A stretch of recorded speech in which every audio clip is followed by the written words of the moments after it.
Hi everyone, my name is Shehnoor and welcome back to my channel. Today I am going to talk about social media marketing. Social media marketing क्यों करनी है, social media marketing का basically objective क्या है और कहाँ कहाँ हम अपनी सर्विसेज को सेल कर सकते हैं.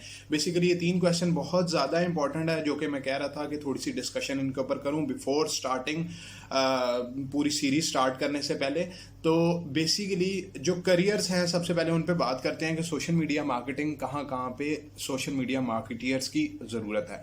तो आप किसी भी इंडस्ट्री के अंदर whether it is e commerce, real estate, food and beverages, hotels and restaurants, insurance, local businesses, gyms, कहीं भी जो भी हैं आजकल जो बिजनेसेस हमारे पास लोकेशंस पे अवेलेबल हैं उनकी सोशल मीडिया मार्केटिंग ज़रूरी है क्योंकि मार्केट के अंदर बहुत ज़्यादा कंपटीशन है और हर बिजनेस जो है वो सोशल मीडिया के ऊपर आ रहा है.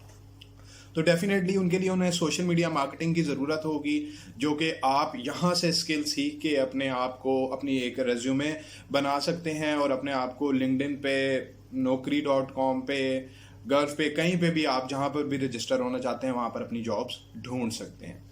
सेकंड थिंग, जो अपनी आप सर्विसेज देना चाहते हैं, सर्विसेज के लिए आपके पास फाइवर आ जाता है, अपवर्क आ जाता है, पीपल पर आ जाता है और भी बहुत सारे फ्रीलांसिंग प्लेटफॉर्म्स हैं. कंट्री वाइज फ्रीलांसिंग प्लेटफॉर्म्स हैं, गल्फ के अंदर कोई और है, पाकिस्तान के अंदर कोई और है, तो वहाँ पर अपने आप को रजिस्टर करके अपनी गिग्स बना के, अपनी प्रोफाइल बना के, अपने प्रपोजल्स बना के आप क्लाइंट को पुट कर सकते हैं और वहाँ से आपके पास सोशल मीडिया मार्केटिंग के प्रोजेक्ट्स आ सकते हैं. थर्ड थिंग जो हमारे पास है वो इम्पॉर्टेंट भी है लेकिन थोड़ी सी कॉम्प्लिकेटेड भी हो सकती है, उसके अंदर डेफिनेटली थोड़ी सी इन्वेस्ट भी चाहिए. हाँ, अगर आप किसी के वर्चुअल असिस्टेंट बन जाते हैं तो उसके लिए डेफिनेटली आपको इन्वेस्ट नहीं चाहिए. वो है प्रोडक्ट्स को सेल करना लोकल मार्केट के अंदर, इंटरनेशनल मार्केट के अंदर. और ई कॉमर्स बेसिकली पाकिस्तान के अंदर नेक्स्ट राइजिंग इंडस्ट्री है और ऑल ओवर दी वर्ल्ड तो डेफिनेटली चल रही है.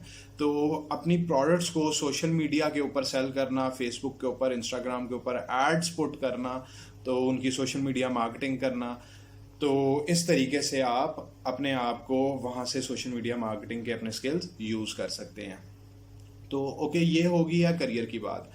अब जो सेकंड थिंग है वो बहुत इंपॉर्टेंट है कि मार्केट के अंदर 2 तरह के लोग होते हैं. एक जो 50,000 रुपये के अंदर अपनी सर्विसेज को अपनी सर्विसेज सेल करते हैं, दूसरे जो 10,000 रुपये के अंदर अपनी सर्विसेज सेल करते हैं. It's up to you, it's your choice कि आपने अपनी सर्विसेज किस तरीके से सेल करनी है, कौन सी मार्केट के अंदर सेल करनी है. Definitely A client is always different from B client. उनकी कोई और रिक्वायरमेंट होती है, कुछ क्लाइंट के बजट कम होते हैं, कुछ क्लाइंट्स के बजट ज़्यादा होते हैं. तो इट्स अप टू यू आप कौन सा प्रोजेक्ट लेना चाहते हैं और उसको किस तरीके से आप करेंगे. अपने इस ट्यूटोरियल के अंदर और पूरी सीरीज के अंदर सोशल मीडिया मार्केटिंग के अंदर मैं आपको स्टेप बाय स्टेप बताऊंगा, प्लस फेसबुक, इंस्टाग्राम के एल्गोरिदम्स के बारे में भी बताऊंगा कि हाउ देयर एल्गोरिदम्स वर्क और आपने किस तरीके से ऐड को रन करना है, प्लस प्रॉपरली किस ऐड का क्या ऑब्जेक्टिव हो सकता है. क्योंकि 2 तरह की इंडस्ट्री होती हैं, एक B2B होती है जिसको बिजनेस टू बिजनेस बोलते हैं, एक B2C होती है जिसको बिजनेस टू कस्टमर बोलते हैं. और इनके लिए डिफरेंट सोशल मीडिया प्लेटफॉर्म है. B2B के लिए लिंक्डइन लोग यूज़ करते हैं, ट्विटर यूज़ करते हैं. B2C के अंदर 90% रेट है कि हम लोग फेसबुक और इंस्टाग्राम के ऊपर अपने एड्स लगाते हैं. तो बेसिकली ये सारी चीज़ें हैं. नेक्स्ट वीडियो के अंदर अपनी सोशल मीडिया मार्केटिंग स्टार्ट करेंगे. स्टार्ट हम फेसबुक से करेंगे तो उसको प्रॉपरली देखेंगे कि हम किस तरीके से अपने एड्स को मैनेज कर सकते हैं.